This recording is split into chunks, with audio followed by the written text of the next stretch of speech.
everybody, I'm Tom Vassell. And I'm Camilla. And today we're taking a look at Formidable. Well, it's called Formidable Farm. Formidable Farm. I can never pronounce that word right. But in German, it's just called Formidable. Formidable. Yeah, I don't know. Anyway, this is a game. I don't even know what that means in this game. You're building a farm, but you're not really building a farm. This is a game where there's no theme. No, it's contract fulfillment. Like, done. Do you like the trading in Catan with the computer? Like the trading 4 to 1. Yeah. If you love that, that's what this game is. Let me show you. In this game, each player has their own little triangle to remember what color you are, a token of your color. And you're also going to get a deck of cards, of these farm cards. There's quite a few of them, and as far as I can tell, they're all different. And of this deck, you will draw 3 of these cards into your hand. One person chosen to go first, and the game proceeds. On your turn, you put your disc on a spot, and once your disc is on a spot, you can always move to an empty spot. And you'll get whatever it shows there. Pig, sheep, 2 tomatoes, 2 cucumbers, 3 grain, or draw a card from your deck. The resources are right here.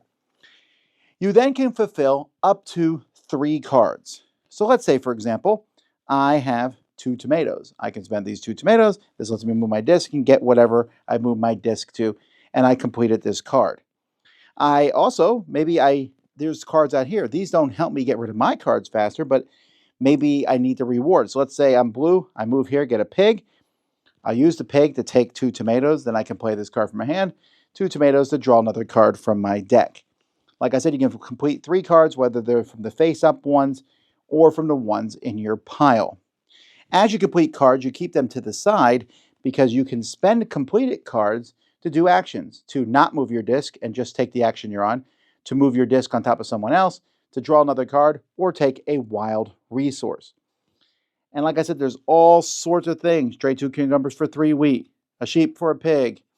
Here you can trade 2 tomatoes, and you're going to draw 2 cards, but then put 1 on the bottom of your deck. 5 resources of your choice for 2 cards, and so on and so forth. There's all sorts of different cards that you're going to find in this game. Hey, I want tomatoes, boom, boom, boom. And 11 resources. Let me draw 5 cards from my deck. The first person to finish off all the cards from their little deck in front of them, which is 15 in a 4-player game, 20 in a 2-player game, etc., that person's the winner.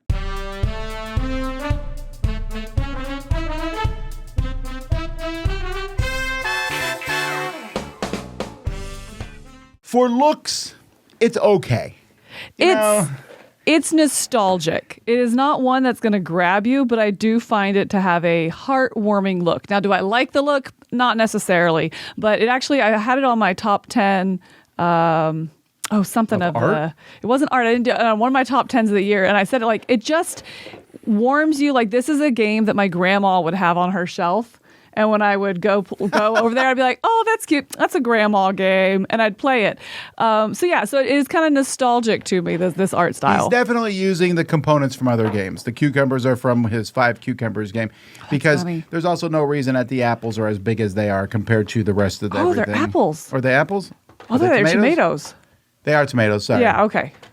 I think we call them apples in my game, which confuses me. Anyway, it's fine.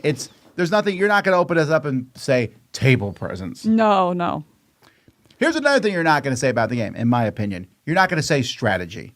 This is what I mean here is this is one of the most tactical games I've ever played. Yes. As in, you don't know what's in your deck. Right. You are going to get different cards every time. So you just say, hey, this turn I can turn this to this to this. And next turn, we'll see what happens. There's not really, you might plan ahead by saying, I hope I can get that, but someone else might go there. You kind of have to look at the board state each turn and see what's happening. I completely agree. There's very little. It's not that it's not a strategic, not that you're not going to use strategy in it, but it's not a strategic game where you have that long-term strategy of this is how I'm going to accomplish that. It's turn by turn, what comes out. I really like the element of those shared, again, contracts. I don't know what they're actually in. They are in here. That shared one that the first couple times you play, you're like, why would I ever do that? Because I'm taking more cards on. Why would I not go through what's in my hand? But as you play more and you start to realize like, oh, I might end up doing those shared goals up there because they're going to get me those resources faster in order to fulfill the ones in my hand. And that's really where you're going to feel kind of clever, or more of those strategic moments of, if I do that, well, that's a higher resource conversion here, so I can get this faster, as opposed to just moving and getting 3 wheat and then moving again.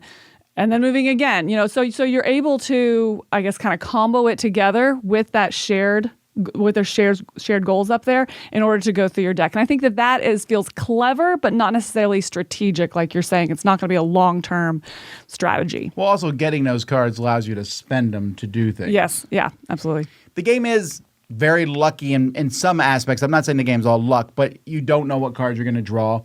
And it can occasionally, I found, for some players, you can get into like a 3 or 4 turn slog of, I need to draw cards. Yeah. So I have to do something to draw, because you don't just auto draw cards. So you have to find things to draw cards. And you can go into space that draws cards, but someone might be there. And it doesn't feel good either, right? To waste a whole turn to draw that card. And so hopefully you have enough contracts that you can, the fulfilled ones, that you can draw the cards that way. But it does kind of get a little stuck sometimes, it feels. I think if you want to play this game or not, you have to kind of get into a mindset. This is not a heavy Euro game. This is a engine builder, sort of, but you're not really engine building. You're just taking the pieces you have and MacGyvering them on your turn. And you never say, well, my sheep engine's building. No, I've been saving sheep so I can play this card that needs 4 of them that does this really cool thing. And that's done. So now I need to start over again. I like that every card's different. I'm amused by this game. I find it to be fun. It's similar to some of his other games that he's done where changing things. I like every card is different.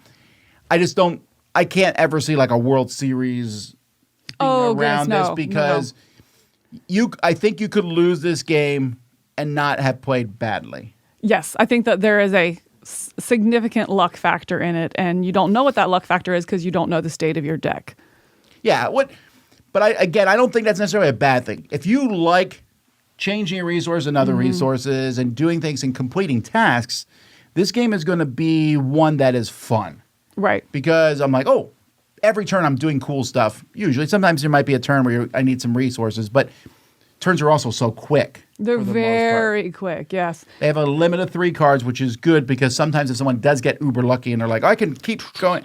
Oh, I can't. Right. I can only do 3. So it just goes around and around. I'm giving this a 7.5. I think it's a fun, interesting game. It's clever, more so that it makes me feel clever. It makes me feel like I did a lot of cool things. Yeah.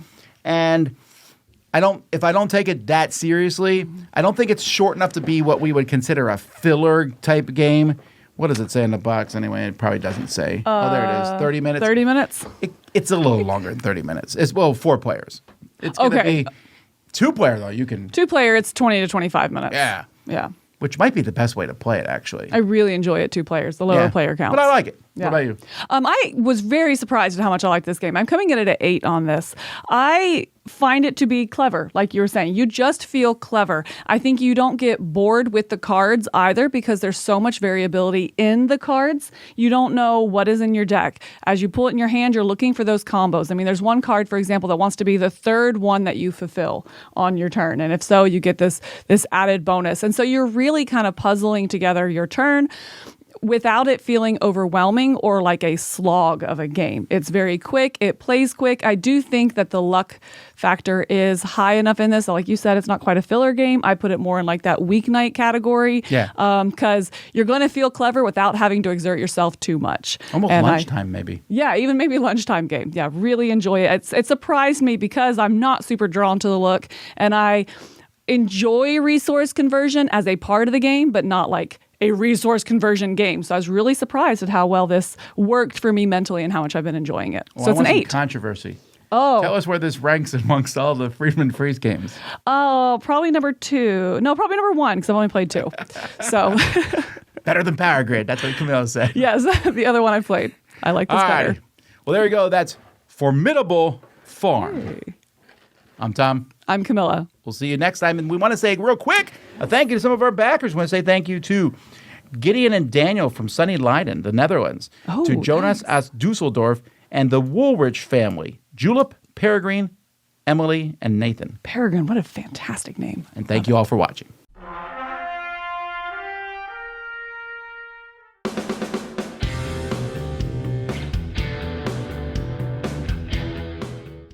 everybody, thanks for watching this video. If you like this review or whatever you just watched, wasn't it amazing? Check out our channel, Dice Tower. We have all kinds of things. We review games, we do top 10s, we play games live. It's all about board games, but especially the people who play them. Check out Dice Tower YouTube channel.